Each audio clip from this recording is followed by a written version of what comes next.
Hello and welcome to the Piano Library. I have a small used book haul for you today. The first one, we'll start with the fiction, is the Complete Father Brown Stories by G.K. Chesterton. We have a couple of collections of the Father Brown stories, but not one that is a complete collection. So we thought we'd pick that one up. If you don't know Father Brown, Father Brown solves his mysteries by a mixture of intuition and sympathetic worldliness in a totally believable manner. Yes, and like Miss Marple and Hercule Poirot, um, people kind of just die when he's invited to hang out with them. So there's that one. That will be good. The next one is one I've seen around on BookTube. Some people like it, some not so much. But I thought I would give it a shot and see. Shinko by Min Jin Lee. Now this is a generational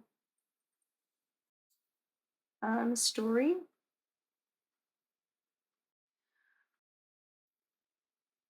And usually I don't read much at all about books. As you may, have already noticed in my book hauls and stuff, I prefer to go into books not knowing anything about them or as little as possible. But today I'll share because I know most of what's going on in these books. That's okay. So this is a generational story.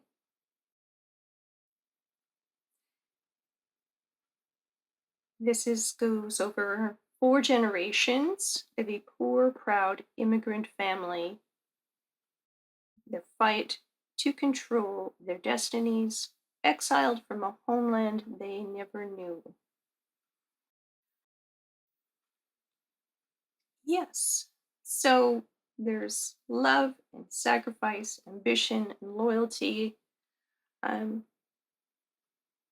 and it takes place, it starts, I think, in Korea and goes to Japan.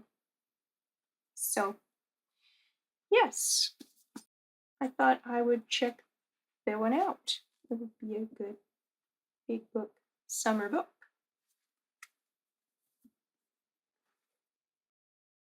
And the last fiction book that I have is Before We Were Yours by Lisa Wingate. And this one, I remember when it first came out, and it piqued my curiosity then. But I wasn't going to pay brand new book price for it. And I haven't seen it anywhere in my used bookstores since, until this time, and I thought, well, I'm going to get it. This one is in this poignant novel, inspired by a true story, 2 families, generations apart, are forever changed by a heartbreaking injustice. So, this one, yeah, I know a little, and but that's all I'm going to read. It sounds good. Sounds interesting. I will let you know what I think of it. This one comes in a little over 300 pages. It was published in 2017, I think. Yes. And so this is a new book for me because I usually don't read new books. They're usually quite old. And let me see. This one here. When was Shenko? This was also published. Shenko was also published in 2017. So there's that. And then on to nonfiction. And these just sounded very interesting to me. I like reading about war,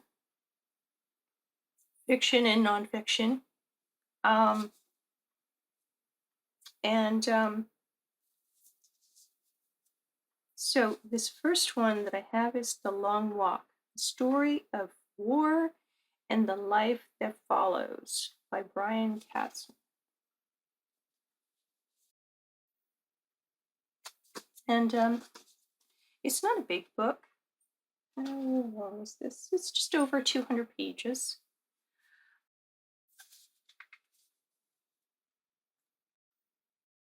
I'll just read you a little bit here at the beginning.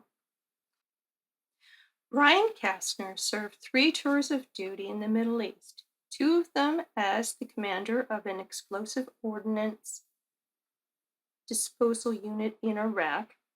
Days and nights, he and his team, his brothers, would venture forth in heavily armed convoys from their forward operating base to engage in the nerve-wracking yet strangely exhilarating work of their disarming the deadly improvised explosive devices that had been discovered, or picking up the pieces when the alert came too late. They relied on an army of remote-controlled cameras and robots, but if that technology failed, the technician would have to don the 80-pound Kevlar suit, take the long walk up to the bomb, and disarm it by hand. This lethal game of cat and mouse was, and continues to be, the real war within America's wars in Iraq and Afghanistan. This was written in 2012. So, this.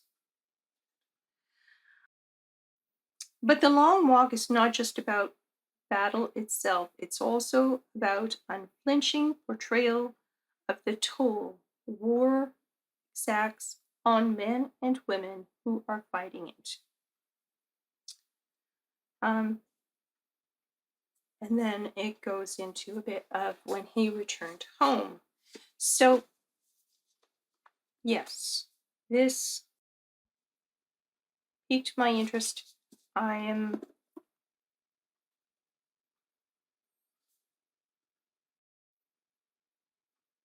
can't wait to learn more about this. So, and then the last book that I have is called Carolina Clay, The Life and Legend of the Slave Potter Dave by Leonard Todd.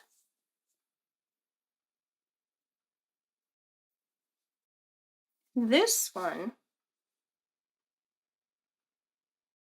the compelling story of a slave owned by the author's ancestors who became one of the singular artists of the 19th century.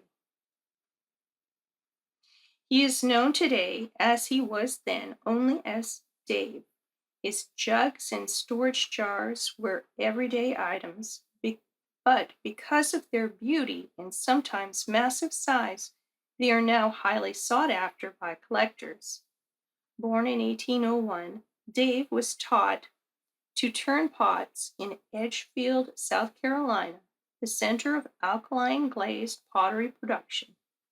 He also learned to read and write in spite of South Carolina's long-standing fear of slave literacy, even when the slave made it a, even when the state made it a crime to teach a slave to write.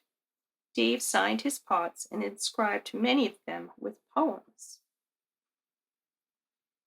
Though he spoke simply in his daily experience, they were nevertheless powerful statements. He countered the slavery system not by writing words of protest, but by daring to write at all. We know of no other slave artist who put his name on his work. Yeah, and then it goes into the family a little bit more. But I thought that would be another very interesting read. This book comes in just under 300 pages. Yep, right at 300 pages. So that will be good. And I like my fiction, I like my nonfiction, and a little of this and a little of that. It will be good to add that to my reading. So thank you very much for stopping by. If you have any new books, if you've read any of these books, let me know and talk about it. Thank you so much. Goodbye.